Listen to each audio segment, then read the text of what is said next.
I'm going to start, Essie. Yes, thumbs up. Hello, everybody. Welcome. My name's Stephen Young. I'm an associate professor of geography and international studies here at UW-Madison, and I am also the faculty director of IRIS NRC, the Institute for Regional International Studies National Resource Center. So we are a institute that is funded by the US Department of Education, and our mission is to offer programming and expertise to a wide range of audiences, K-12 and post-secondary educators, students, and the community at large. Programming that informs thinking about the complex and cross-regional issues in our world today. You can find out more about the kinds of events and resources that we offer at our webpage, irisnrc.com, and it includes presentations and conversations with artists, academics, activists, and much more.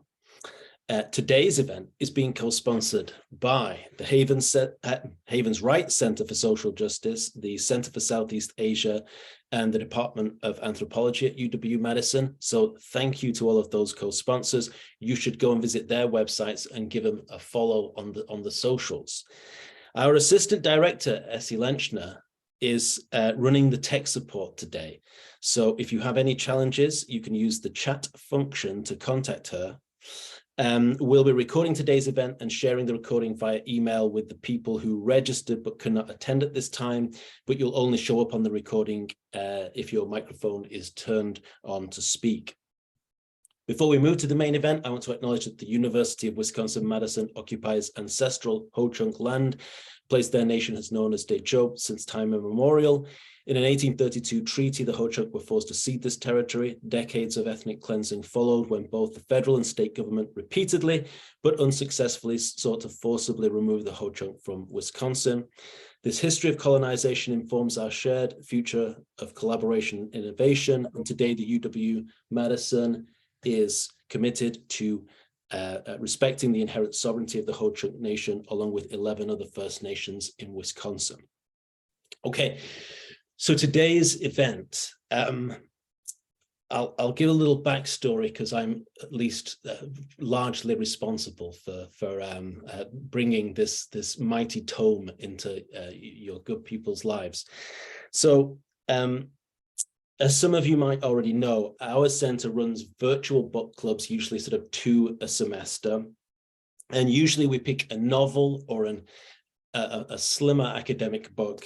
And then we meet once as a group, sometimes with the author, to discuss it, and that's how we operate those events. This time we're going to be discussing a book over the course of 4 meetings, so it'll happen today and then over the next 3 Wednesdays, 4 to 5 p.m. And that book is The Dawn of Everything, A New History of Humanity by David Graeber and David Wengrow. Here it is. As some of you will have a copy, I hope, as well. So I thought I'd just start out by telling you a little bit about how I came to this book and a little bit about the authors and how this event came together. So a little bit about the authors. David Graeber was born into a working class Jewish family in New York City in the early 1960s. This was an environment at which at a very early age, he was sort of exposed to all kinds of radical political thinking and action. His grandfather, I think, had actually served on one of the international brigades that went to fight with the communists and the anarchists in the Spanish Civil War. He went on to study anthropology, completing a PhD at the University of Chicago under the supervision of Marshall Salins. And his PhD work drew on extensive ethnographic research in Madagascar. After that, he took a faculty position at Yale. Then Yale booted him out. I mean, Yale boots out a lot of people before they can get tenure, but there's a lot of debate about whether his radical politics were a reason for his ousting, given that he was clearly by that point already a sort of emerging sort of big name in anthropology. So he went to London School of Economics, took a position there, and that was when he published the book that really sort of elevated his name, certainly in academic circles, Debt, The First 5,000 Years, which was published in 2011. Here it is.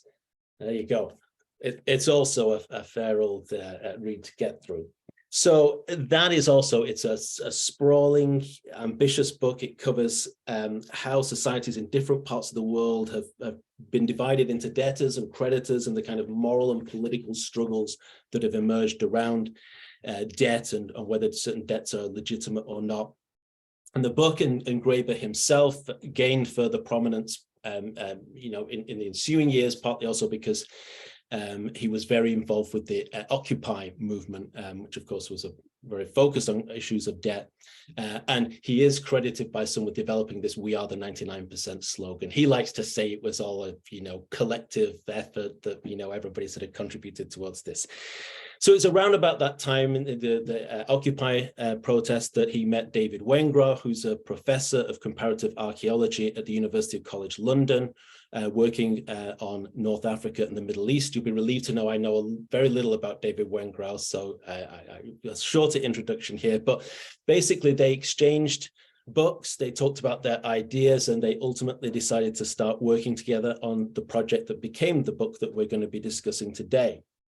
It was, as they explained in the introduction, a kind of side project for many years. They didn't apply for funding for this. They were working on other things. It was a sort of the fun thing that they did together in the evenings, was work on this book.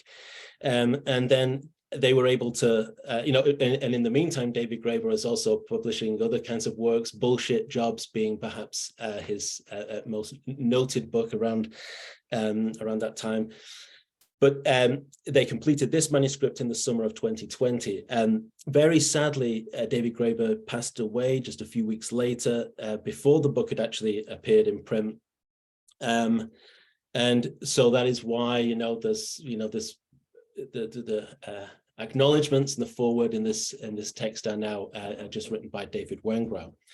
Since the book came out in the fall of 2021, so about a year after David Graeber had died, there has been a lot of press about it. Its reviews have popped up in lots of different places, and lots of conversation, and certainly some controversy as well.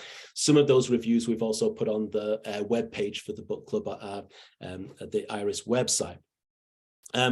So I picked up a copy that year. I was already a bit of a David Graeber fanboy. I'll admit that. I liked debt. I liked Bullshit Jobs, and I kind of liked, he seemed to, when I ever saw him presenting, have a slightly sort of, you know, irreverent kind of impudent sort of way, but he also just made academia seem like fun. Like, you know, it just like sort of had a bit of a glint in his eye talking about ideas.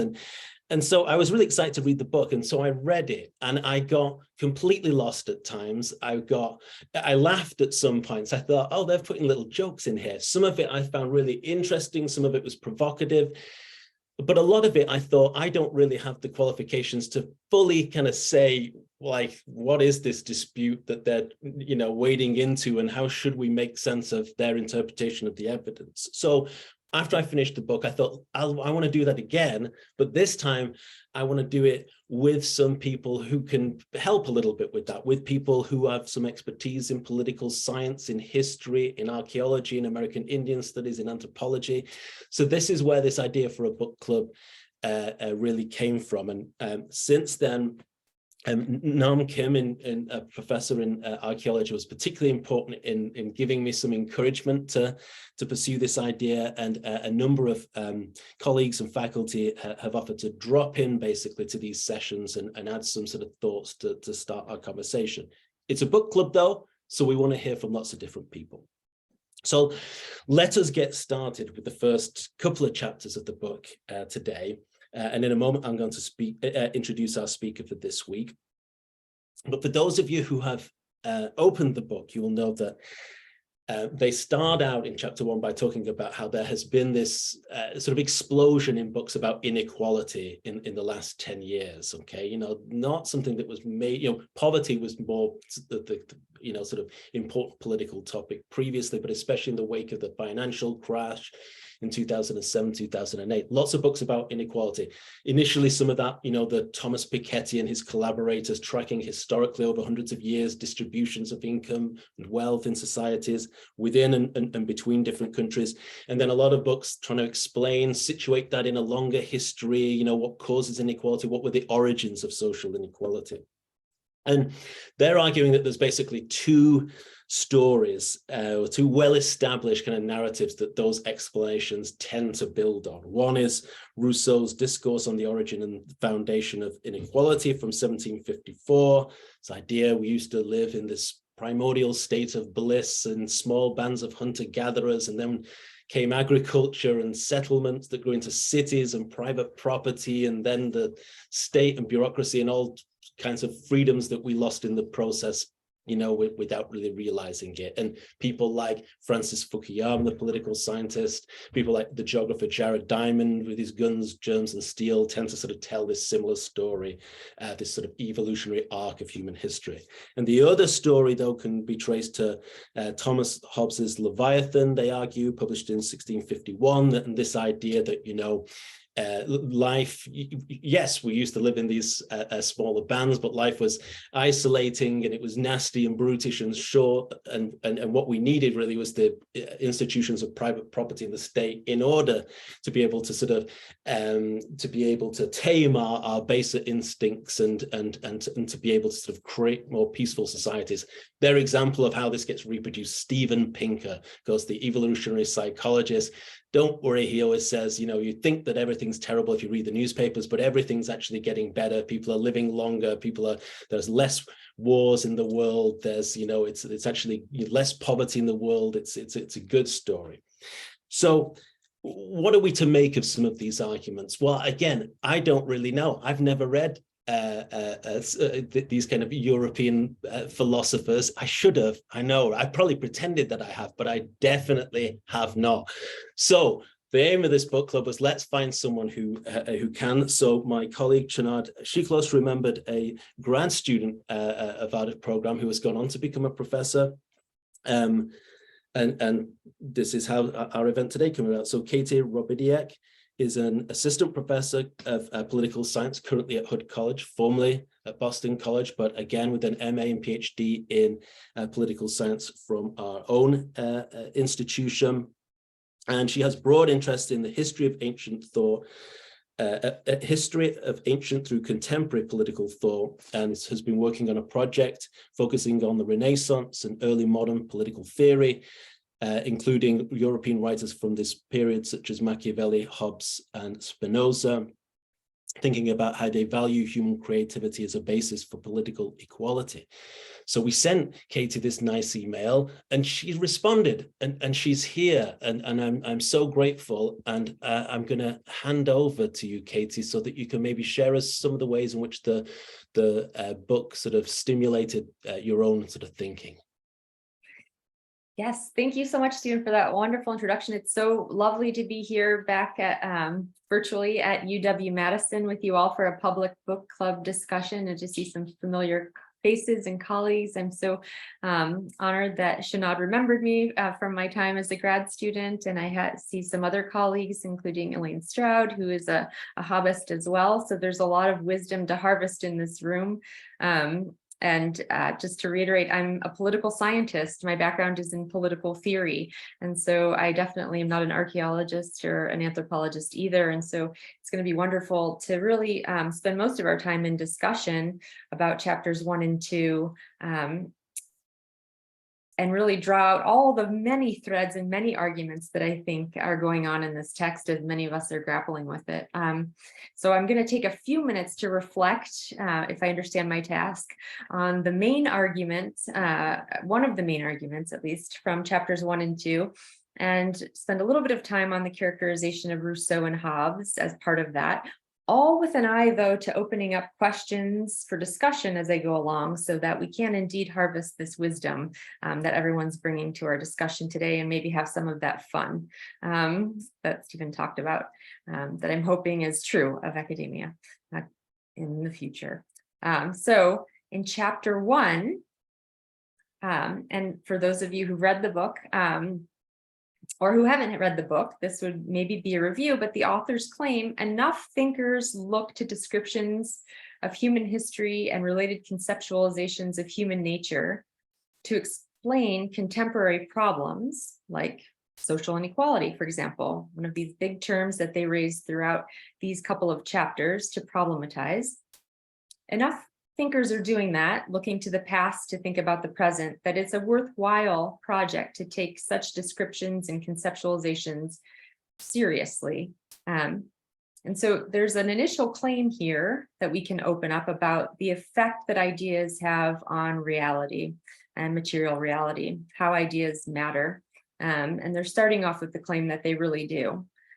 Graeber and Wengrow conceive of human histories then as stories that contain these ideas that affect reality. And we can pause here again to think about the question of history as story versus something else like chronology or other cultural forms.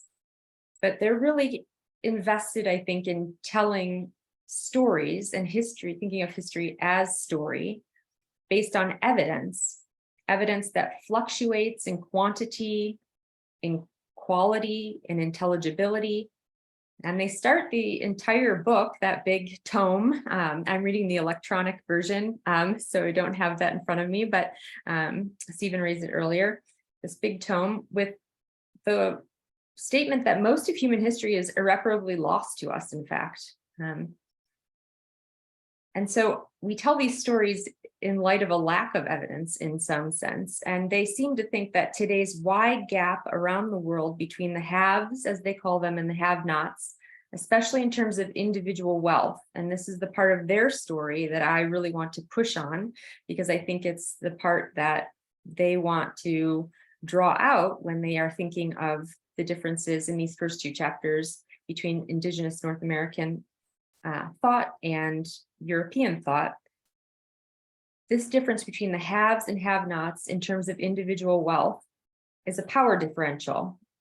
Wealth gives power over other people, and that's salient today because it leads to a general acceptance that some people, in their words, have no intrinsic worth due to this gap between haves and have-nots and the power differential that creates in our society for us today. And this has a story behind it. How did we get to accepting the fact that some people have no intrinsic worth? In essence, if we take a charitable view of the author's most pressing ethical concern in the book, in these first chapters, we're facing the dehumanization of a growing number of have-nots in our world today.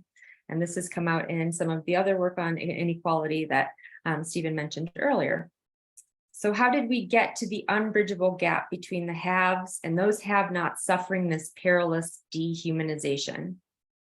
For Graeber and Wengrow, understanding the phenomenon of social inequality, how it became a continually defining and deepening problem for humanity everywhere, involves tracing its origin, as they say, to both ideas and writings about, as well as human experiences of, especially early modern European colonial projects in North America.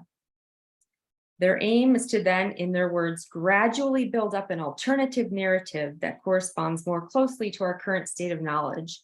And that's on page 39 of the electronic text, especially drawing on archaeology and anthropology. Hopefully future discussions in the book club will delve more deeply into the archive of evidence from those disciplines today. But in these chapters, the origin story of social inequality that they want to overturn is that of specifically natural law theorists. So natural law theory in the European tradition says human rights and justice are derived from nature and so common to everyone, everywhere, universal. This is premised on a claim that humans are free and equal by nature, and theorists in this intellectual tradition, writers writing about natural law theory, build from that claim in different ways. And in their book, Graeber and Wengrow single out the English theorist Thomas Hobbes, who lived 1588 to 1679, and the French theorist Jean-Jacques Rousseau, 1712 to 1778, as writers of the most important stories, most important natural law theories, justifying the colonial enterprises that inaugurated social inequality as we should understand it today, as dehumanizing, as exponential in its growth, as defining our existing state of global affairs. Yet the authors, they recognize Hobbes and Rousseau were natural law theorists doing their theory for hypothetical reasons, to give hypothetical views about what humans, human societies, and their historical development are like by nature, as part of a tradition natural law theory tradition, using premises like that humans are born all free and equal to speculate basically on the purposes of government and to fight with each other in doing so through their texts. So these are hypothetical theories. The archive, the evidence for that, as the authors of in these chapters point out, just aren't there. Rousseau's a musician, right? Or wants to be one. Hobbes, he was not an historian as you'd understand that today. So for Rousseau, in writing about humans as indifferent to each other by nature, right, and human society progressing from foraging to more pastoralism, farming, and industry, for Graeber and Wengrove, they see this as a parable of technological development, derived in part from Rousseau's familiarity, though, with travel and missionary accounts from New France, especially the Great Lakes region of North America. So Wisconsin's in there, that characterized critiques by representatives of the region's indigenous inhabitants, like the Wendat leader, Candiaronk.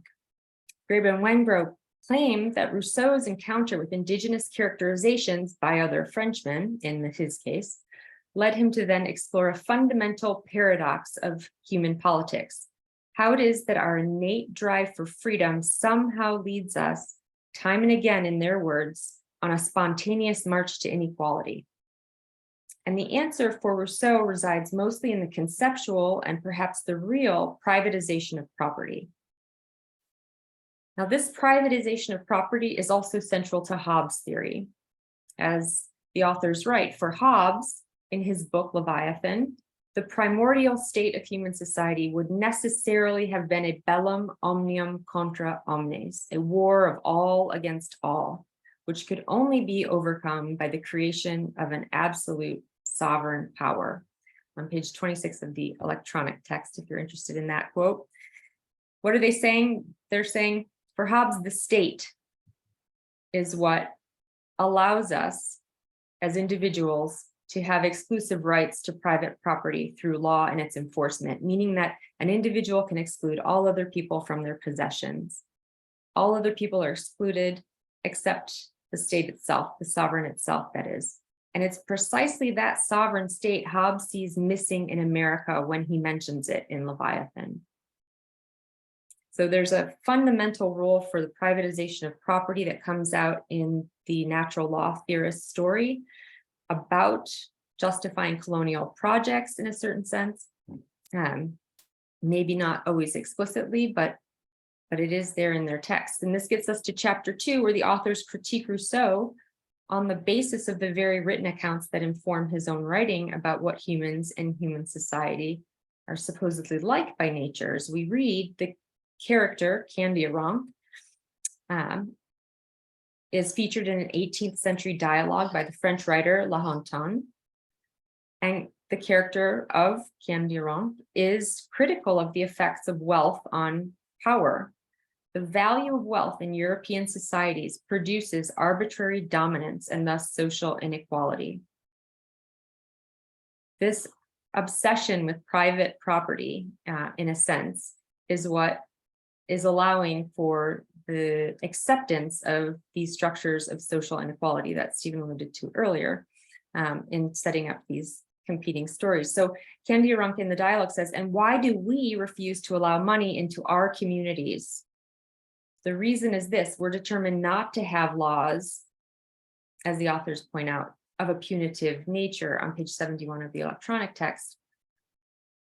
Laws of a punitive nature in relation to property, we could assume. So then Graeber and Wengrove want to leverage such representations of indigenous critiques about early European colonialism and its emphasis on wealth, we could say its obsession, to then build their alternative story about social inequality today, presumably because that alternative poses a threat to our status quo.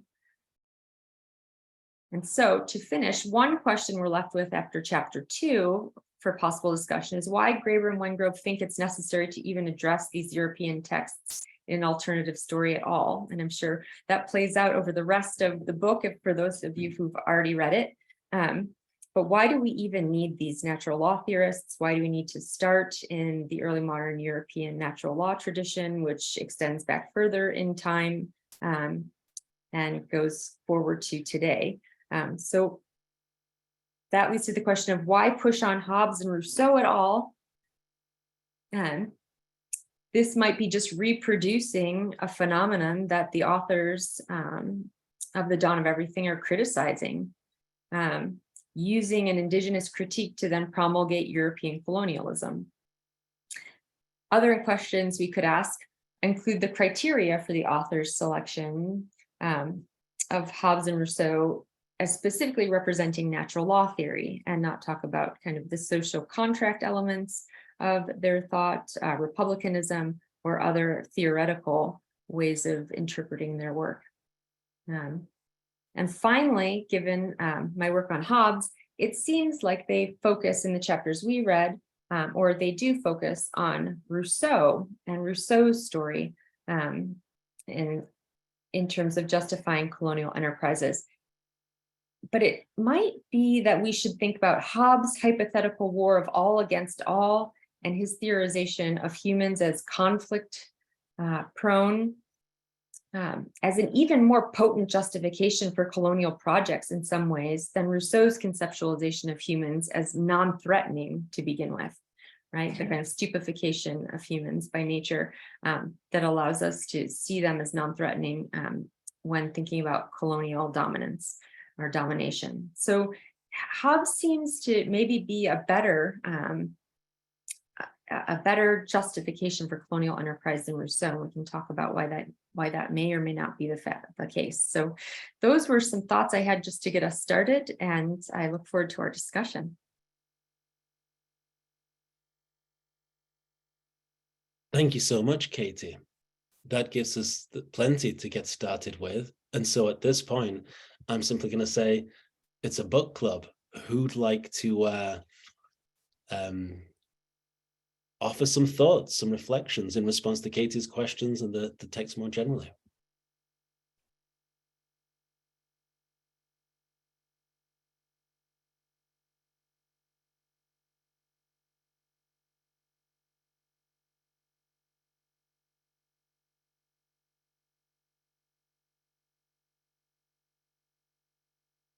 You can unmute yourself now. You have that capacity.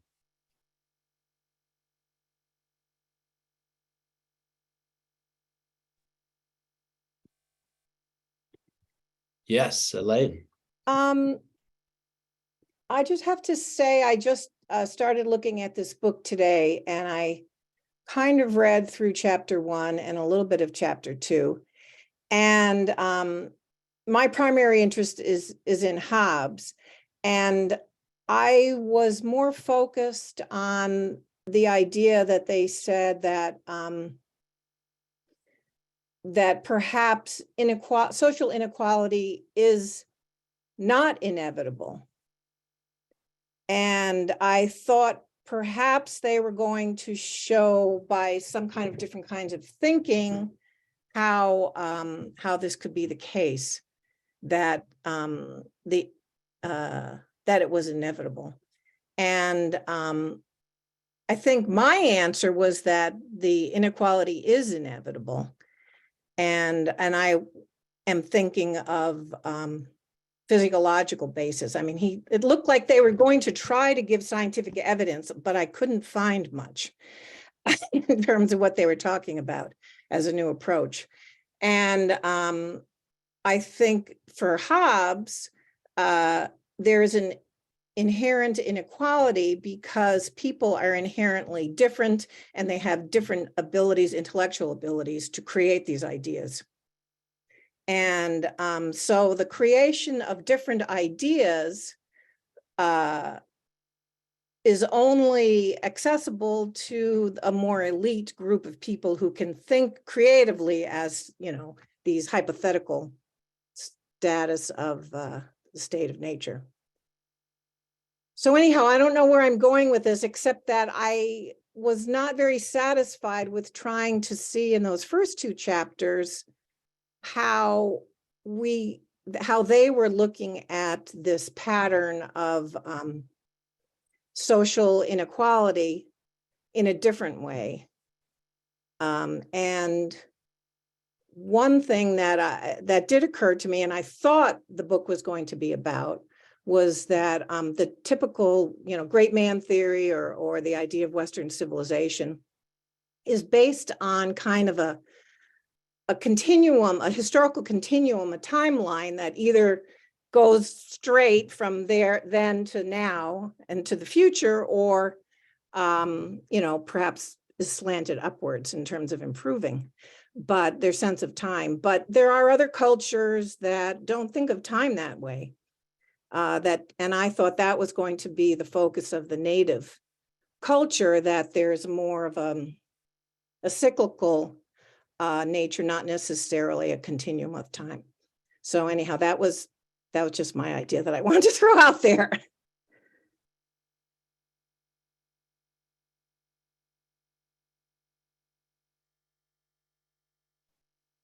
Thank you, Elaine.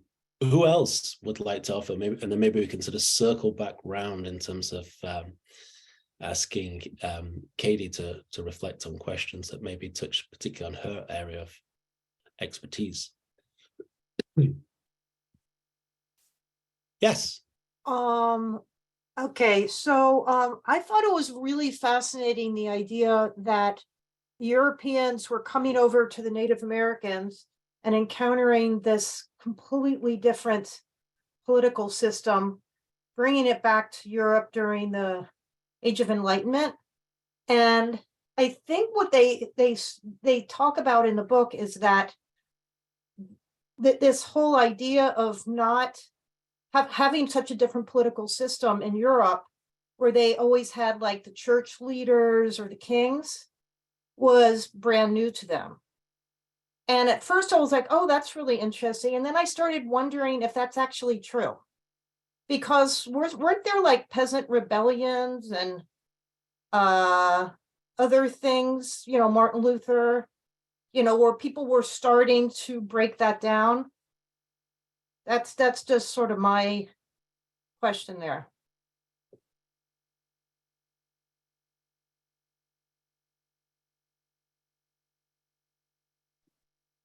Let's maybe collect one more sort of comment or thought, and then yes, Etsy. So here we are. So it's Etsy, not Etsy. Though you're definitely not the first one to mistake that. So I'm not a scholar. I'm not an academic, but I have been doing a radio show here in this town for 27 years, and David, not Wenger. Sorry, I'm having a moment here. But he was a guest on my show when he wrote the first 500 years of debt. And then later, I basically anchored a global teach-in at the beginning of the pandemic. And again, David was a guest there, and just a side note that in both of these situations, he was a very unruly guest, but always extremely interesting to hear. And I was thinking, as a non-academic, as I was listening here, I was thinking about just about an hour ago, I was at a clinic, and my doctor and I were talking about how lack of healthcare and things like food deserts and the way the judicial system treats people who live in poverty are accepted as natural law. And because to a large degree that is so, there is not much by way of massive attempts to change it. There are those, of course, who are trying, but there's no large movements that are successful in changing things, which took me back to my high school days and the way our history and social sciences teacher took a whole semester to teach us about the isms. So we would study, for example, about liberalism and read the text that were the text of liberalism and getting all excited about liberalism. And then the next week he would offer all the texts that critiqued liberalism. And you know, we had to think about that. The next came communism or socialism, capitalism, and so on. And I think that that was an amazing way to teach critical thinking, which took me to thinking about how what's going on in Florida now and in Texas and so on. And Texas, of course, is where textbooks are printed for the whole country, is so exactly the opposite of teaching people critical thinking. So, so I agree that history is a story, and it's a story that is chosen by, well, as we know, by the winners, so-called, and how most of it is gone and unavailable to us. So these are my thoughts, and thanks. Thank you. Katie, can I ask you if there's anything that you'd like to respond to in there, or anything that you to expand on from your initial thoughts?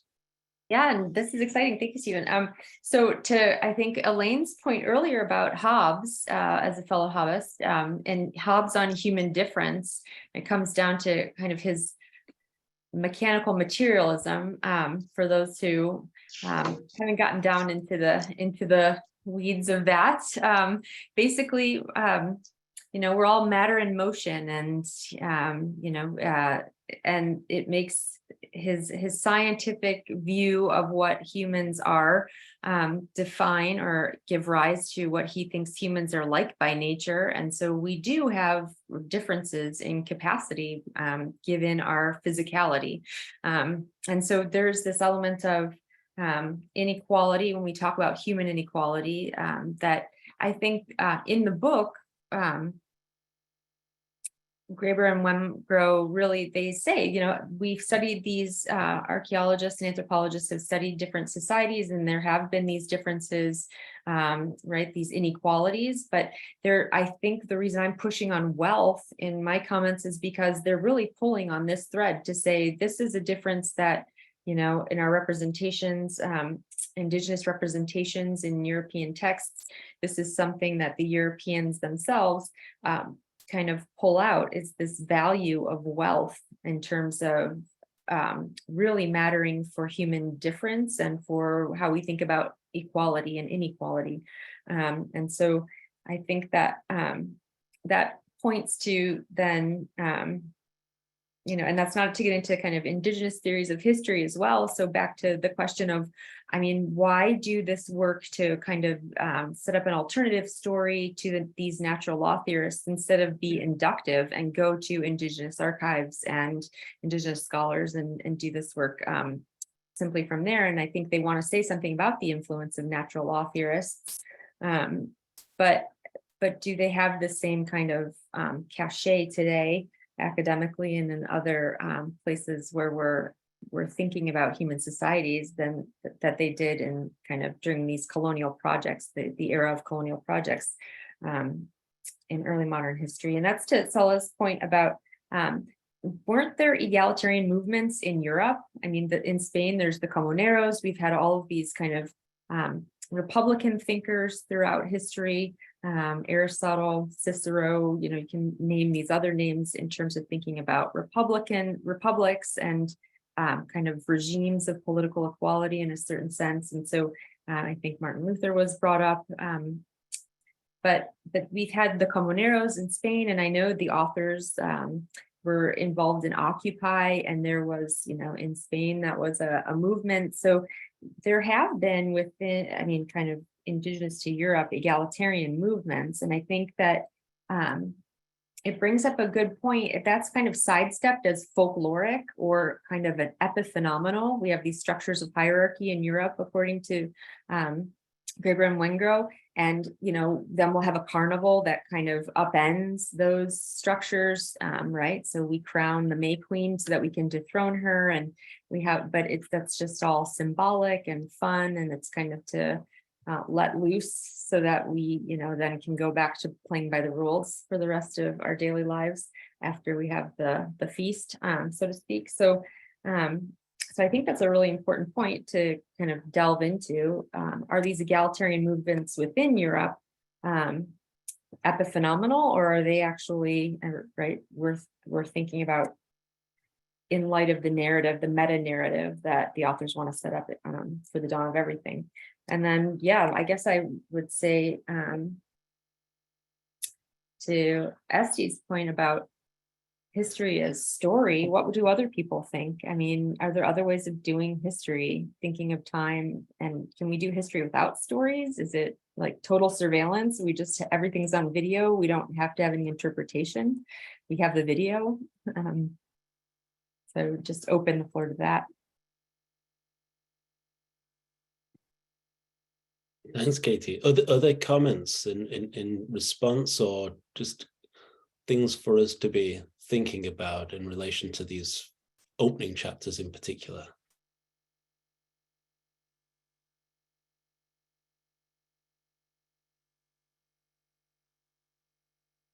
Mark. Hello, I'd like to ask Katie whether you feel that the use of Hobbes and maybe Rousseau is unfair to them in this book, or whether it's justified in focusing mostly on anthropology and archaeology. Because I got a sense that you were defending Hobbes, at least with some of the other aspects of his philosophy. And I'm wondering if, you know, just so far in the book, if you feel that other aspects of Hobbes would disrupt the narrative or the argument that Graeber and Wengrow are making.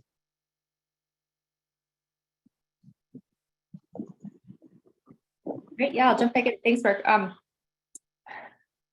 I think my point is that Hobbes would be an even better, you know, they kind of want to say Rousseau, at least in the chapters that we read, is kind of, he's the most toxic, right? In terms of, he sets up indigenous thought as non-threatening in some way that justifies these colonial projects really in very nefarious ways that then play out. And, you know, the left and the right can use Rousseau for various things. And maybe that's not the case with Hobbes, right?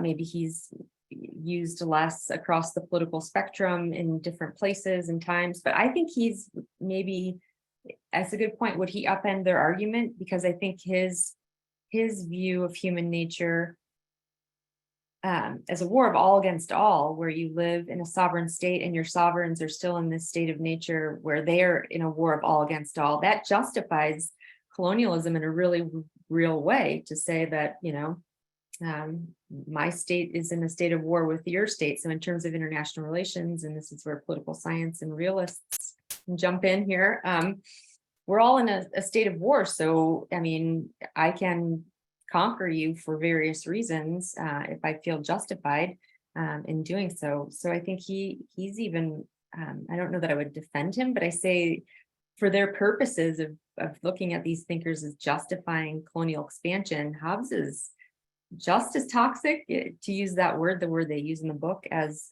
Rousseau. Katie, can I ask a question for you, but everybody else, of course, as well?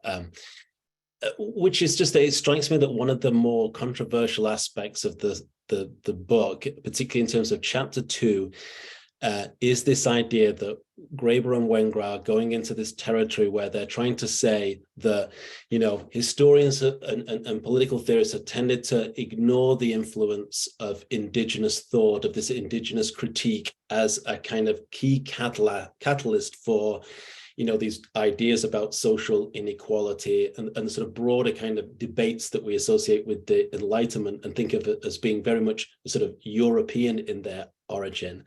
And that the reason why they do that is because there's a story that, you know, the argument is, you know, writers, as we know, you know, of political philosophers, of you know, creative writers often used what were invented characters of some exoticized other as a way to express what might be seen as politically dissenting or dangerous ideas, you know. So I sort of conjure this character and present them as the narrator of this story, or pretend that I am, you know, like this is a dialogue that we had. And their argument is, no, there were very real ways in which there was an important way in which indigenous ideas, in this case from the Great Lakes region, were what helped to provoke some of the kind of questions that what were being discussed, not just by the great thinkers as we've come to know them, but in cafes, in the sort of among the wider public in places like France at that time. And the,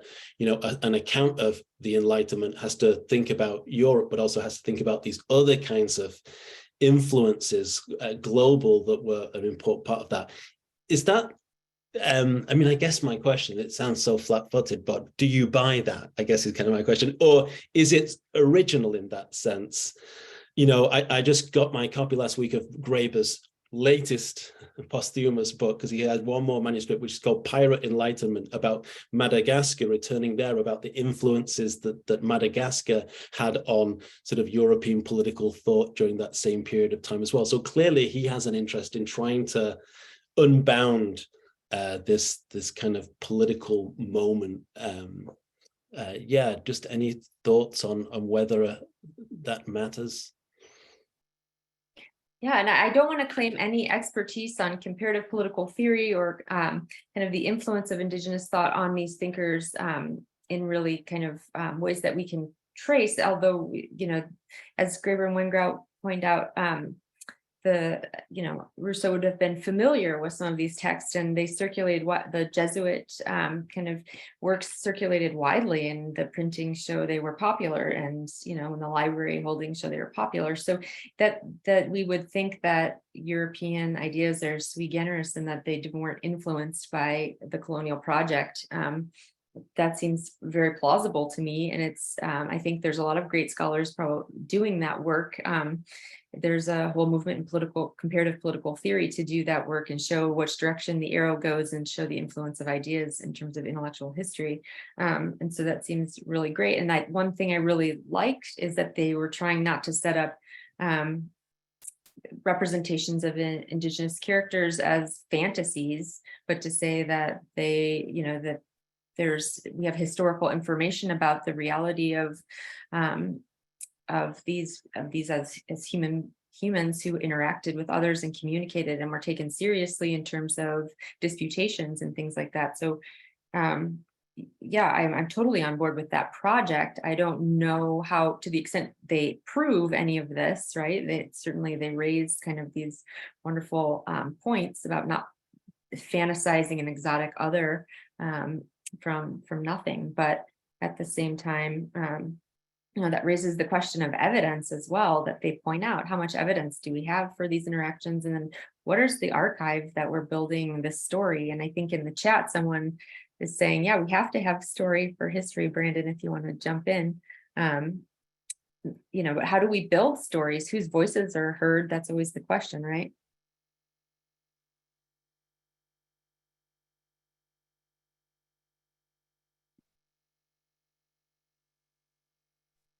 I'll jump in if that's all right. To somewhat repeat what I put in the chat, but also just the things kind of floating in my head most directly are that the assumptions we make about human nature have very clear and present implications for the present moment. which I think is a lot of what they're kind of talking about in the book, and also thinking about cultural hegemony, which in my mind connects to power always justifies itself. And I think you tell me if I'm interpreting this correctly, but I think you can draw a direct line from Hobbes to the assumption that the only way to organize society is through dominance, that it's necessary for us to organize ourselves. Is that really true? And then thinking about Yuval Noah Harari's book, A Brief History of Everything, my takeaway there is that I think his thesis is that story is what makes us human, and that how we explain things is how we end up organizing large scale things like events and just culture altogether, because of a shared narrative about why things are the way they are. What assumptions about human nature explaining why things are the way they are. I don't know that I have a question or a point, but kind of all these topics are swirling together, and I'm curious what you think about that. And I guess ultimately, if I had to say one question, it's to what degree is domination necessary, and can we even trust anyone who answers that question in the first place, or anyone who justifies it?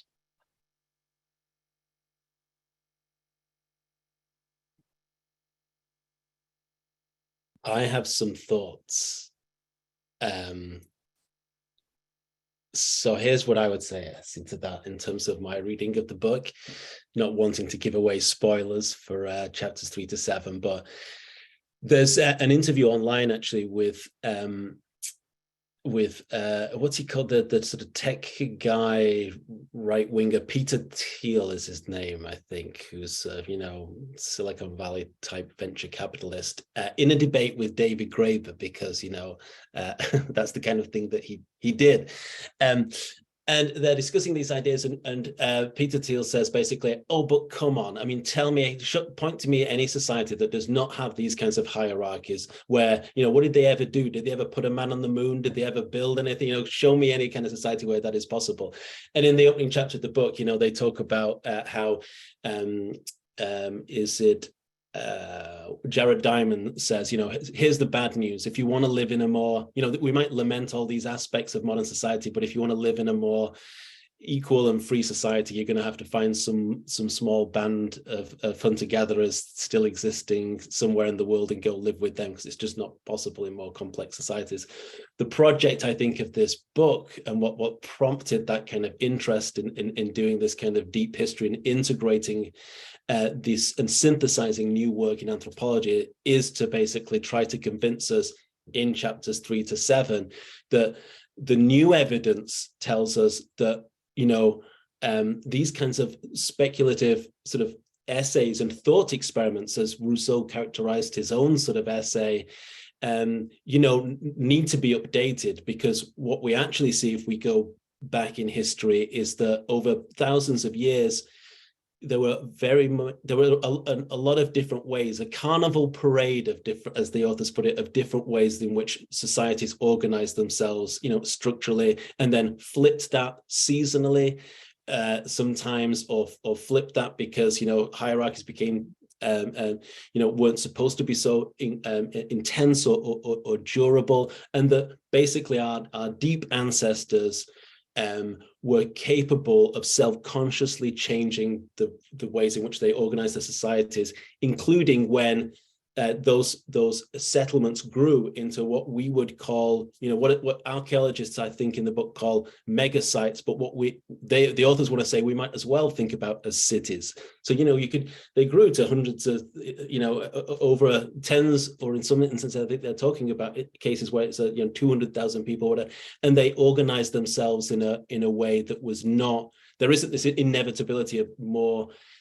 The greater the density and complexity of a society inevitably has to be correlated with an increase in political hierarchies and social inequality.